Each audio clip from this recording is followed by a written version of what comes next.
Coming up on Mountain News this morning, first responders in our region raise awareness about roadway dangers as Kentuckians hit the roads for the holidays. And local law enforcement work together to give people affected by the Western Kentucky tornadoes a better Christmas. Dedicated to Eastern and Southern Kentucky, this is WYMT Mountain News this morning.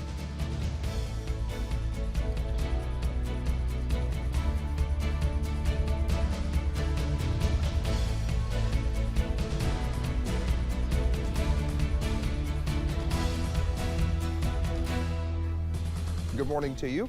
It's Tuesday and it's 6:30. I'm Dakota Makeris. Thanks for waking up with us. And let's head over to Brandon for a look at that forecast. Brandon, it is the, what do we say, the shortest day of the year? Shortest day of the year. That is great for us who work in morning news. Yeah, yeah, absolutely. I went to bed last night at 5:30. I'll probably go to bed at 4:30. Listen, I wish I could go. I've always said I love this time of the year because it gets darker earlier and I can go to bed earlier. No, I'm usually still up pretty late, so there you go.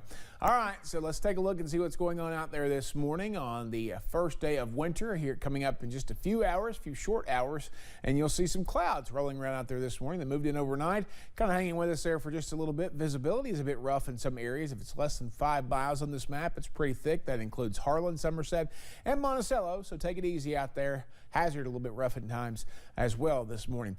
30 in Hazard, London and Harlan, 27 in Moorhead, 22 Ashland, 33 in Jackson. Prestonsburg sensor is offline this morning. 49 there this afternoon with sunny skies. A few clouds tonight, but again, I think it's going to be a similar situation to tonight or last night where the clouds start to move in late in the evening and hang around through the morning hours tomorrow. Dakota?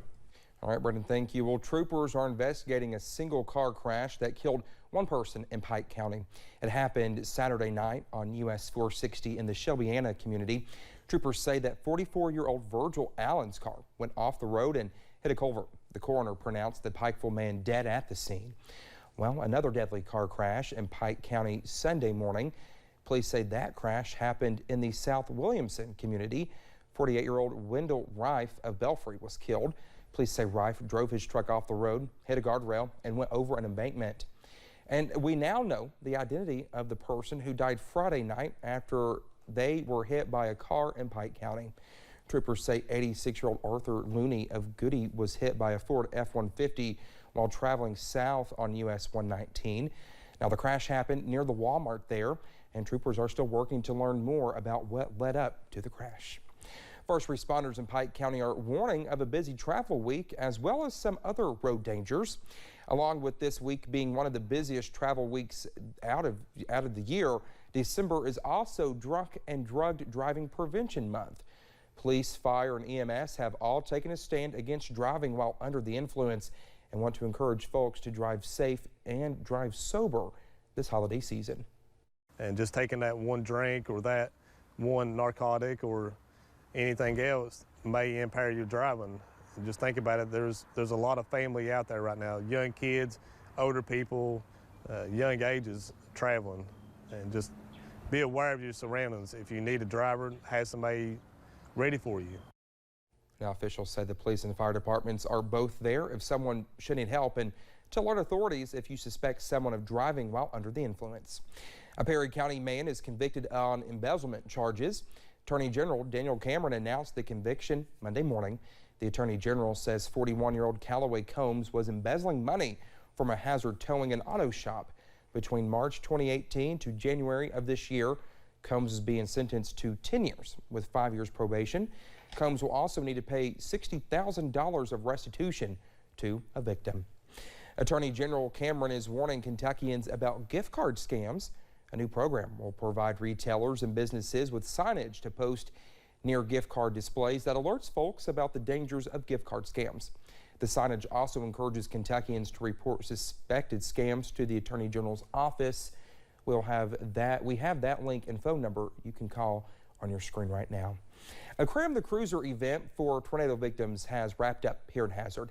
It took place Monday afternoon at the Hazard Walmart. Officers and event organizers collected items like water, toys, and diapers for Western Kentucky tornado victims. Chris Hall tells us he could not believe what he saw when he took donations to the region earlier. Dawson Springs is off the map. Arlington, if you go south of the elementary school where we took the donations, it's off the map. There's nothing hardly saying it. It's something to give you a realization check.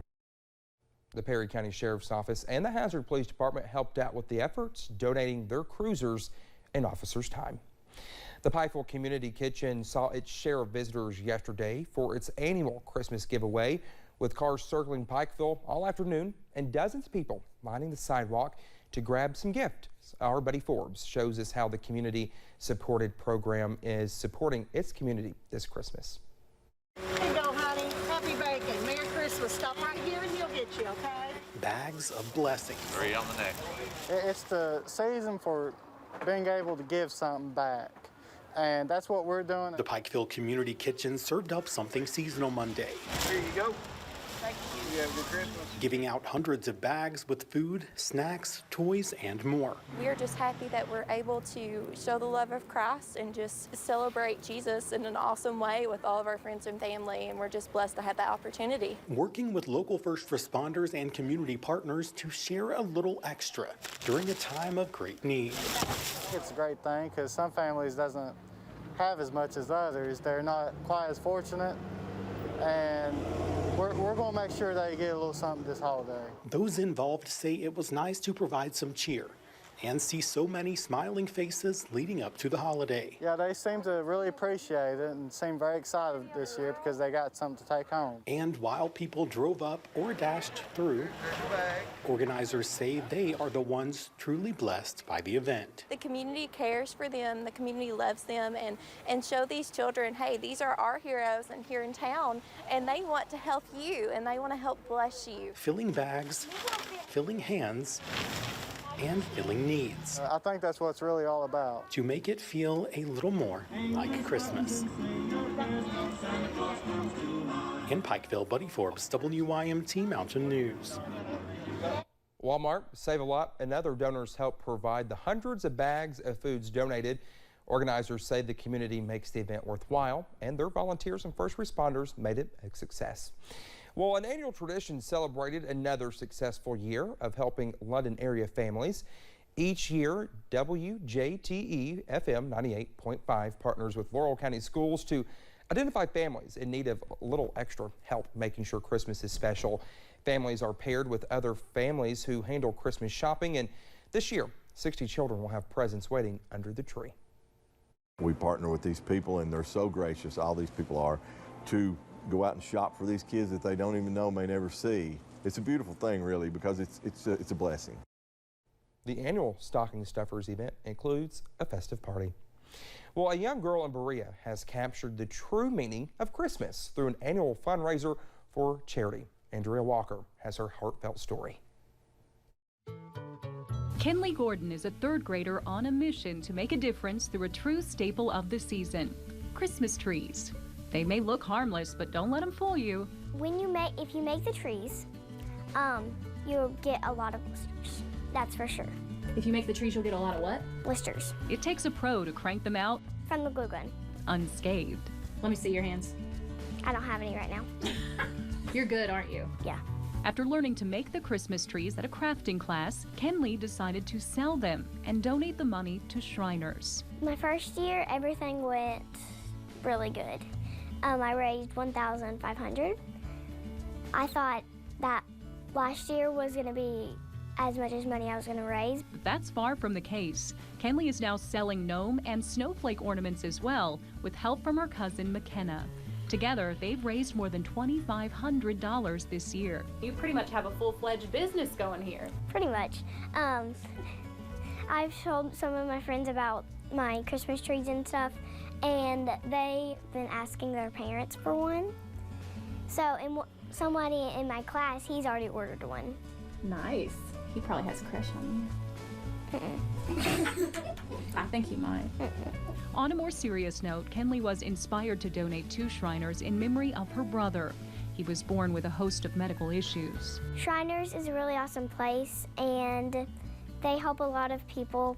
And if my brother was still here with me, he would have spent a lot of time in Shriners. In the future, Kenley hopes to transition from donating to Shriners to working here instead. In the meantime, she wants people to know, even if they can't buy a tree or ornament from her, it can still make a difference. If you help somebody or give them a hug or anything, or say Merry Christmas, that would make their day.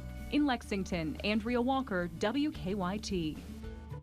Well, if you'd like to purchase a tree, an ornament, or simply make a donation, you can visit Kinley's Christmas Trees for Charity Facebook page for more information.